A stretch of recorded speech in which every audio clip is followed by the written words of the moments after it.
Good morning, my fellow Instagrammers. I think this is going on Instagram. So it's been a long morning. It's been a really long morning. I've been kind of stirred in the spirit, and I spent a few hours just praying and pressing in, interceding, and not so much for myself and not so much for just the people around me, but for our generation, millennials, in particular.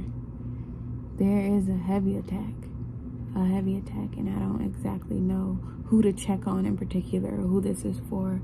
And so I began to write, and the Lord gave me a word,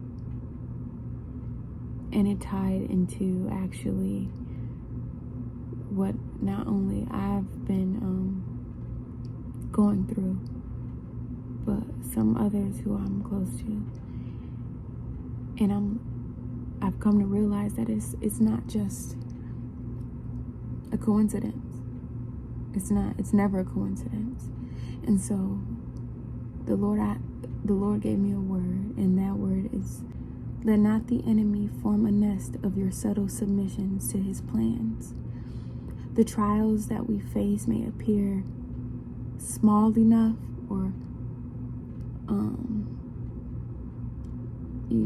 inferior enough for us to press past and not through, relying on our strength and not God's strength. But the devil seeks a home where we fail to seek opportunity in those vulnerable spaces, within those vulnerable spaces of our hearts, the opportunity to see ourselves. God wants to expose us. And I know that exposure has this negative connotation to where we feel like we are susceptible to attack, which we may be susceptible to attack, but there's strength in that. There's a refining and an opportunity to see yourself in that. To heal the hurt that is in the hidden places, that is disguised as passivity, as a passive praise of acceptance. And not just the hurt parts, but the parts that he wants to shed light upon, that we may not be aware of as something that needs to be blessed.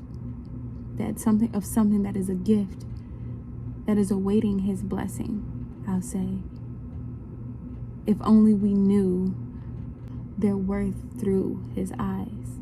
Because if our faith stops at us, then so does our legacy, guys. So does our legacy. And so he says, remember me as your all-knowing Father. Remember me as your all-knowing Father, for it is me who sends tribulation and temptation to be set before you. And would a loving God be of a changed heart upon change in circumstance? I say that again. Would a loving God be of a changed heart due to a change in our circumstance? Does not all purpose begin and end in love? If we have an all-knowing God who's overcome the world already. He said, I have overcome the world already. He said, be of good cheer. My sons and daughters, be of good cheer. For in me you might find peace, though in the world you find tribulation. Because he has already overcome the world.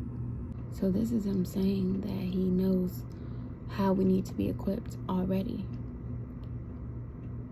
Otherwise, we would not be sustained. Ask yourselves that question. Who has sustained me all of my days,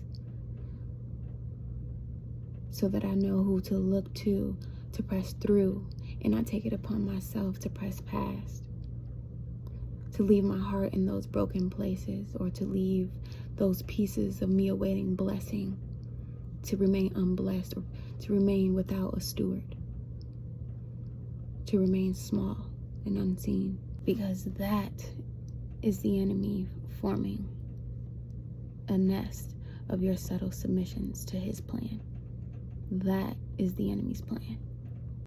We have to know all purpose is good purpose. Remember, all purpose is good, no matter how it feels, because we serve a loving God. Therefore, everything has to begin and end in love.